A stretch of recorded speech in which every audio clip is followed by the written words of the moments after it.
आप कहते हैं कि हम टेंशन में हैं महाराज जी, बड़ी टेंशन है, टेंशन भी है, और आप कहते हैं कि हमारी गाड़ी भगवान चला रहे हैं, हमें भगवान पे भरोसा है।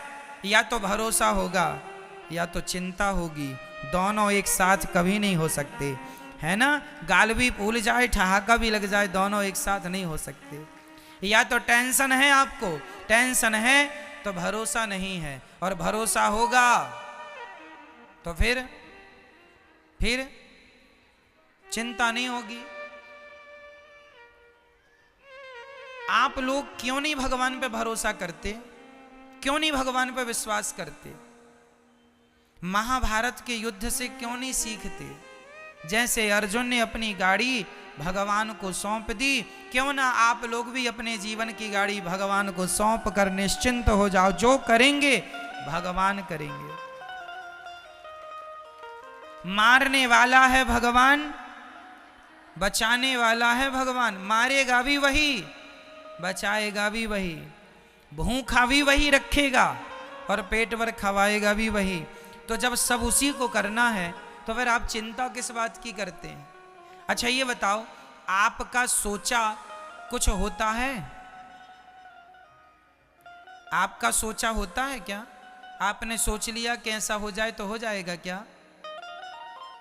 जब आपका सोचा कुछ नहीं होता, आपका चाहा कुछ नहीं होता, तो हम कहते हैं आप सोचो ही क्यों? क्यों सोचना है? सब भगवान कर रहे हैं, उन्हीं को करने दीजिए, हम तो देखो निमित्त मात्र हैं। बार बार मैं इन शब्दों को दोहराता हूं ताकि आपको किसी भी प्रकार से समझ में ये बातें आ जाएं। हमारी सफलता के जिम्मेदार कौन है? भगवान चाह रहे हैं कि आप जीत जाएं, इसलिए जीत गए। यदि आप हार गए हैं, असफल हैं, तो ये सोचो कि ये भी ईश्वर की मर्जी है। उसकी मर्जी में यदि चलो वो मुझे असफल ही रखना चाहता तो मैं उसकी मर्जी में खुश रहूं। जैसे भगवान रखें, जैसे रखें राम जी, रहना चाहिए, और सीताराम सीताराम कहना चाहिए। हर हाल में खुश रहने की आदत बनाओ, टेंशन मुक्त रहो, चिंता मुक्त रहो, जो करेंगे भगवान अच्छा करेंगे। एक पिता को चिंता होती है, महाराज मेरी बेटी सयानी हो गई है, बताओ मैं शादी करूं, लड़का ही नहीं मिल रहा है, महाराज जी बड़ी टेंशन है, बेटी का विवाह कैसे होगा? भाई लड़का देखो तो मन लगा के, कर्म तुम करो मन लगा के, चिंता ना करो, जब समय होगा अपने आप हो जाएगी, तुम कर्म करते रहो लेकिन चिंता ना करो। आप लोग चिंता करने लग जाते हैं। भैया को जगाइयो जरा। चिंता नहीं, चिंतन करना है। क्या करना है? क्या करना है मेरी मां? चिंतन। जो करने वाले हैं वो कौन है करने वाला? पितामह भीष्म ने प्रतिज्ञा ले ली, कल के युद्ध में पांडवों को मार डालूंगा। ये प्रतिज्ञा किसने ली थी महाभारत में? भीष्म पितामह ने। द्रौपदी दौड़ी दौड़ी रात्रि के 11 बजे आई, अरे कन्हैया सुन रहे हो, मेरे पतियों को मारने की प्रतिज्ञा पितामह ने ली है, बताइए मैं क्या करूं? भगवान बोले तू जान, तेरे पति जाने मैं क्या करूं, मैं तो युद्ध लड़ ही नहीं रहा हूं। द्रौपदी बोली मेरे पतियों की, पितामह की प्रतिज्ञा कभी अधूरी नहीं होती, पितामह सदा अपनी प्रतिज्ञा को पूरी करते हैं। हे दीन बंधु, हे दीनानाथ, हे नंद नंदन, हे श्याम सुंदर, मेरे पतियों की रक्षा कीजिए। भगवान बोले चलो अर्जुन से बात करते हैं। अर्जुन के पास गए तो अर्जुन बढ़िया खर्राटे दे के सो रहे थे, खर्राटे मार रहे थे, बढ़िया गहरी नींद में सो रहे थे अर्जुन। भगवान ने जगाया, अर्जुन जागो। अर्जुन ने कहा क्या हुआ, क्यों जगा रहे हो आधी रात को? भगवान ने कहा कल के युद्ध में पितामह ने प्रतिज्ञा ली है, कल तुम्हें मरना होगा, पांडवों को मारने की प्रतिज्ञा पितामह ने ली, कोई योजना बनाओ, रणनीति बनाओ, कल का युद्ध कैसे करोगे? तुम सो रहे हो। अर्जुन ने कहा कन्हैया सोने दो, आप भी सो जाओ मेरे पास, यहीं सो जाओ। भगवान बोले क्यों, तुम्हें नींद आ रही है? कल के युद्ध में, कल निर्णायक युद्ध होने वाला है। पितामह भीष्म की प्रतिज्ञा कभी झूठी नहीं होती। अपने बचाव की कोई प्लानिंग क्यों नहीं करते? अर्जुन ने मुस्कुराते हुए कहा, कन्हैया, जिसके रक्षक आप हो उस व्यक्ति को चिंता करने की क्या जरूरत है? हम तो निश्चिंत सो रहे हैं, आपके भरोसे सो रहे हैं। हम तो आपके भरोसे सो रहे हैं कि हमारे रक्षक तो भगवान श्री कृष्ण हैं। आपके होते हुए पितामह हमें मार डालेंगे क्या? ये अर्जुन का क्या था? ये अर्जुन का क्या था? देखो, जहां विश्वास पुष्ट है, जहां विश्वास अधिक है, क्या वहां चिंता है? और जहां चिंता है मतलब वहां विश्वास। तो आप में से कितने लोगों को भगवान पर विश्वास है? यदि है तो फिर अब ये बताओ कि आप में से चिंता किस किस को है? मेरी मां, चिंता नहीं, सौंप दो, अब सौंप दिया इस जीवन का सब भार तुम्हारे हाथों में है। जीत तुम्हारे हाथों में है, हार तुम्हारे। कर्म करना हमारा काम है, कर्म करना हमारा काम। कर्म हम करें, उसका परिणाम क्या होगा ईश्वर जानते हैं। इसलिए निश्चिंत हो जाओ भगवान के भरोसे। टेंशन नहीं, चिंता, खुश रहा करो, प्रसन्न रहा करो। ये सोचकर कि ये आज बताओ सूर्य भगवान आए, किसकी मर्जी से आए, आपकी या मेरी? बोलो मेरी मां। आज रात होगी किसकी मर्जी से? ईश्वर की। ये सृष्टि चल रही है किसकी मर्जी से? हम लोग लड़कपन से जवान हो गए, जवान से बुढ़े हो गए, किसकी मर्जी से आप बदल रहे हैं? आप क्यों नहीं, कल पैदा हुआ बच्चा आज ही जवान क्यों नहीं हो गया? उसे जवान होने में क्यों 20-25 साल लगते हैं? तुम्हारे हाथ में सब कुछ है तो तुम पैदा होते ही जवान हो जाओ ना। क्यों? तुम्हारा कुछ भी नहीं है। तुम्हारी ग्रोथ जो दिन दिन होती है वो तुम्हारी मर्जी से नहीं होती, ईश्वर की मर्जी से होती है। इसलिए सब ईश्वर के अधीन है। भगवान का चिंतन करना सीखो, भगवान पर विश्वास करना सीखो, भगवान के चरणों में आत्मसमर्पण करना सीखो। जब आप समर्पण कर देंगे तो आपकी गाड़ी भगवान ही चलाएंगे, उनके भरोसे खुश रहा करो बस। हम लोग अहंकार कर लेते हैं, जरा सा कमाने लग गए, जरा सा पैसा कमाने लग गए, हम कमा रहे हैं, हम पैसे वाले हैं, हम ये हैं वो हैं। अहंकार तो देखो आदमी का, आजकल का आदमी ना ऐसे चलता कैसे, ऐसे ऐसे अकड़ देखो जरा, ऐसे चलता है जैसे ये राजा हो, सब इसके गुलाम हैं। आप लोगों के पास कितना पैसा है? 10 लाख, 20 लाख, 1 करोड़, 10 करोड़, 50 करोड़, 1 अरब, 10 अरब, 100 अरब, कितना? जितना बोल रहे हैं इसी के अंदर होगा जो भी होगा।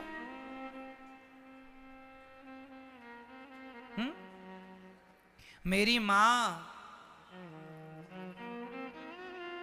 रावण कितना धनवान था, उसके धन की कोई सीमा नहीं थी।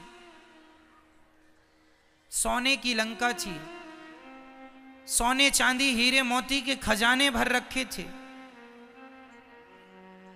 इतना बड़ा आदमी था रावण। पूछो जरा कहां गई तुम्हारी वो लंका? रावण भैया कहां गई तुम्हारी वो शान? कहां गई तुम्हारी वो अकड़? कहां गया तुम्हारा वो अहंकार? अहंकार रावण जैसों का ना टिका मेरी मां। जिनकी लंका सोने की थी तो हमारा और आपका अहंकार टिक जाएगा मैया? बोलो मेरी मां। इसलिए अहंकार ना हो। किस बात का अहंकार? आप लोगों को अहंकार है या नहीं? नहीं। मैं बताता हूं आपको अहंकार किस बात का है। ये बेटा मेरा है, मैं इसकी मां हूं, ये भी अहंकार ही है। मैं इसका पिता हूं, ये भी अहंकार ही है। ये घर मेरा है, ये भी अहंकार ही है। मैंने तुम्हें रोटी दी, ये भी अहंकार ही है। मैं ना होता तो तुम मर जाते, ये भी अहंकार ही है। इसलिए इन शब्दों का प्रयोग कभी नहीं करना चाहिए। जो बेटा आपका है, बेटी है, पति है, पत्नी है, घर है, गाड़ी है, पैसा है, ये मेरा है ऐसा ना कहा करो। ये सब कुछ भगवान का है। ईश्वर ने हमें केवल जिम्मेदारी दी है संभालने की, हम संभाल रहे हैं बस। हम मैनेजर हैं, मालिक नहीं हैं। आप किसी बच्चे की मां नहीं हो। ये जो आपका बेटा है, ये आपका बेटा है ना मेरी मां। आप कहती हो ये बेटा मेरा है, तुम केवल इसलिए तो कहती हो मेरा बेटा क्योंकि तुमने 9 महीने गर्भ में रखा है। 9 महीने गर्भ में रखने से आपने कह दिया ये बेटा मेरा है। लेकिन जिस परमात्मा ने तुम्हारे बच्चे को आंखें दी हैं, आंखों की कीमत जानते हो बाजार में कितनी होगी? आंखों के इलाज में करोड़ों रुपए लग जाते हैं। जिनके इलाज में करोड़ों लग रहे हैं उन आंखों की कीमत क्या होगी? ये अनमोल रतन है। परमात्मा ने आंखें दी, परमात्मा ने सुनने को कान दिया, परमात्मा ने चलने को पांव दिया, परमात्मा ने खाने को बोलने को मुंह दिया, सब ईश्वर ने दिया। तुमने तो केवल 9 महीने पेट में रखा, तो पेट में रखे हो इसका इतना अहंकार कि ये मेरा बेटा है। तुम्हारा बेटा पैदा होए तुरंत भगवान को सौंप दो, हे नाथ ये आपकी संपत्ति है, आपको सौंप रही हूं, ये आपका है, आप जानो, आपका काम जाने। हाँ, मैं यदि आपने मुझे मां बनाया है तो मैं इसको मां बन करके इसकी जिम्मेदारी पूरी करूंगी। इसे नहलाना, धुलाना, खिलाना, पिलाना, संस्कार देना, खड़ा करना, ये मेरी जिम्मेदारी है। जिम्मेदारी निभाओ, ये ना हो कि ये मेरा है ना, ये सब भगवान का है। बेटी तुम्हारी नहीं, बेटा तुम्हारा नहीं, सब किसका है? सब पर किसका अधिकार है? तुम्हारा था तो छोड़ के चला गया, रोक लेते ना तुम्हारा था तो। इसका मतलब तुम्हारा तो था ही नहीं, तुमने तो झूठा अहंकार बना लिया ये मेरा है। यही बात अपने पिता को, मतलब हर बाप को याद रखनी चाहिए। कोई तुम्हारा नहीं है। जिस घर में आप रहते हो वो घर आपका नहीं।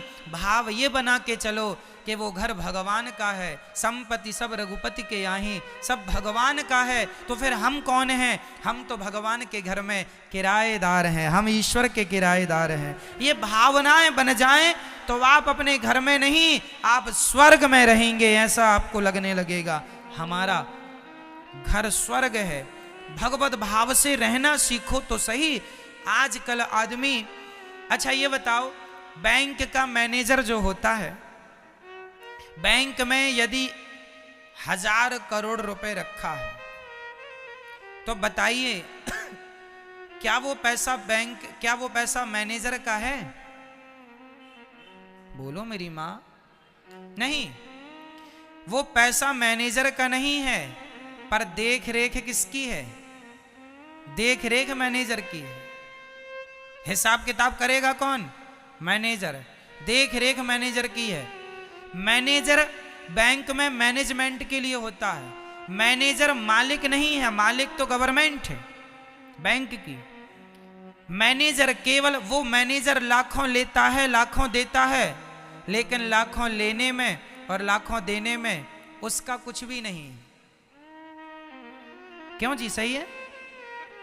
वो एक मैनेजमेंट के लिए है, उसका नहीं है, पर काम वही करता है। उसी प्रकार तुम्हारे घर में जो तुम्हारा बेटा, बेटी, पति, पत्नी, घर द्वार, फैक्ट्री, मकान, दुकान जो है, सब कुछ भगवान का है। पर तुम मैनेजर बनके तुम मैनेजमेंट करो, तुम संभालो, जिम्मेदारी तुम निभाओ। जैसे बैंक का मैनेजर बैंक को संभालता है, लेकिन वो ये नहीं कहता कि ये बैंक मेरी है, वो ये नहीं कहता कि ये बैंक। उसी तरह आप ये ना कहो कि ये पत्नी, ये पति, ये परिवार मेरा है, ये कहो कि ये सब भगवान का है। संभालना आपको ही है, पर अहंकार रहित होकर, अहंकार से मुक्त होकर संभालना है। ये संपत्ति सब रघुपति के यहाँ, सब कुछ किसका है? अरे और तो सब ठीक है, पति पत्नी बेटा बेटी, ये शरीर भी तुम्हारी प्रॉपर्टी नहीं है। आज हमारी एक किडनी कितने की होगी बाजार में बताओ? यदि आप अपनी किडनी बेचेंगी मेरी मां, कम से कम 50 लाख रुपए में बिक जाएगी। हाँ या ना? हाँ या ना? आपकी एक किडनी 50 लाख में बिक सकती है, तो दोनों 1 करोड़ की हो गई। चलो आपकी एक आंख यदि आप बेचना चाहें तो कितने की बिकेगी? बोलो मेरी मां, आपकी एक आंख की कीमत क्या है जरा बताओ मुझे। कम से कम 1 करोड़ मिल जाएंगे आपको एक आंख के। 2 आंख मतलब 2 करोड़। ऐसे शरीर के सारे पार्ट्स आप बेचने लग जाएंगे तो आप करोड़पति बन जाएंगे पल भर में। तो ये जो करोड़ों की प्रॉपर्टी है आपकी, शरीर रूपी प्रॉपर्टी, सच्ची बताना क्या ये प्रॉपर्टी भी आपकी है? नहीं, शरीर हमारा धन है, लेकिन ये मेरा नहीं है। अपने आप को सदा सबसे अलग रखना, हम बिल्कुल अहंकार शून्य हो। हमें कैसा होना है मेरी मां? अहंकार, जोर से बोलो मेरी मां, अहंकार, अहंकार शून्य, अहंकार रहित होना है। रही बात हमारी कि हम कौन हैं, तो हमारी असलियत लोग नहीं जानते। आप लोग अपनी असलियत नहीं जानते। आपको पता है आपकी असली औकात क्या है?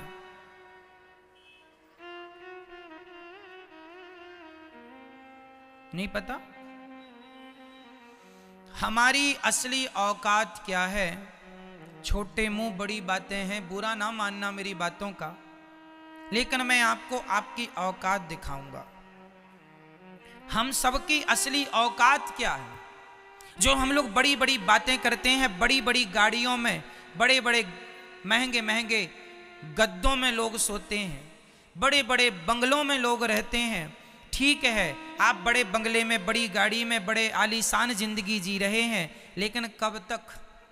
एक दिन आपको इन बंगलों से, इन गाड़ियों से उतरकर एक दिन अंत में एक लकड़ी की सैया पर सोना पड़ेगा। लकड़ी का बिस्तर होगा जिसे चिता कहते हैं। सही कह रहा हूं क्या मैं?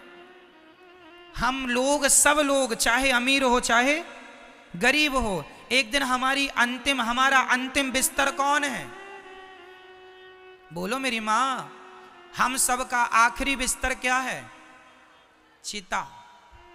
एक दिन हम चिता पर जाएंगे और हमारे अपने आग लगाएंगे और हम धू धू करके जल जाएंगे, और जलने के बाद रह जाएगी तो केवल राख रह जाएगी, आपकी और हमारी। कहां चला गया तुम्हारा वो अहंकार? कहां गया तुम्हारा वो घमंड? मेरी गाड़ी, मेरा बंगला, मुझे जानता नहीं मैं कौन हूं? जानता हूं साहब, आज नहीं कल मुट्ठी भर राख बन जाओगे, फूंक मारने से उड़ जाओगे। ये आपकी और हमारी अंतिम औकात यही है कि हम मुट्ठी भर राख हैं, फूंक मारने से उड़ जाएंगे। आज कर लो तुम बड़ी बड़ी बातें, कर लो खूब घमंड, मैं ये हूं, मैं वो हूं, मुझे नहीं जानते, मेरी पहचान ऊपर तक, ऐसा लोग कहते हैं। ठीक है साहब, बना लो पहचान ऊपर तक, वो सारे ऊपर वाले हवा में उड़ रहे हैं राख बन के, तुम उन्हीं के भरोसे हो ना। इसलिए हमारी असली औकात हमारी मुट्ठी भर राख बनना है। इसलिए हम अहंकार ना करें, शांति से जीवन जिएं। थोड़ा अपमान हो सह लो, थोड़ा सम्मान हो मस्त रहो, खुश रहो, ना अपमान में उलझो ना सम्मान में उलझो, भगवत चिंतन करते रहो। श्रीमन्नारायण चरणौ शरणम शरणम प्रपद्ये श्रीमते नारायणाय नमः। हे श्रीमन नारायण, हम आपके चरणों की शरण ग्रहण करते हैं। हे नाथ, हमें स्वीकार कीजिए। बोलो हे श्रीमन नारायण, हम आपके चरणों की शरण ग्रहण करते हैं। हे नाथ, हम कामी हैं, क्रोधी हैं, लोभी हैं, अहंकारी हैं। हे नाथ, हम पापी हैं, अधम हैं, नीच हैं। हे नाथ, हमें स्वीकार कीजिए। हे नाथ, जैसा हूं जैसी हूं आपकी हूं, आपका हूं। हे नाथ, मुझे स्वीकार कीजिए। हे श्रीमन नारायण, मैं आपको कभी भूलूं नहीं, सदा आपका स्मरण बना रहे, चिंतन बना रहे, ये जीवन का सार है। हमारा जीवन बहुत छोटा है, थोड़ा है, लेकिन बातें बहुत बड़ी हैं, बहुत बड़ी। कभी खत्म नहीं होती बातें, कभी अहंकार का कोई अंत नजर नहीं आता। जबकि हम नश्वर हैं, नाशवान शरीर पाए हैं, फिर भी देखो अकड़ तो देखो। आदमी ऐसे अकड़ दिखाता है जैसे कभी मरेगा ही नहीं।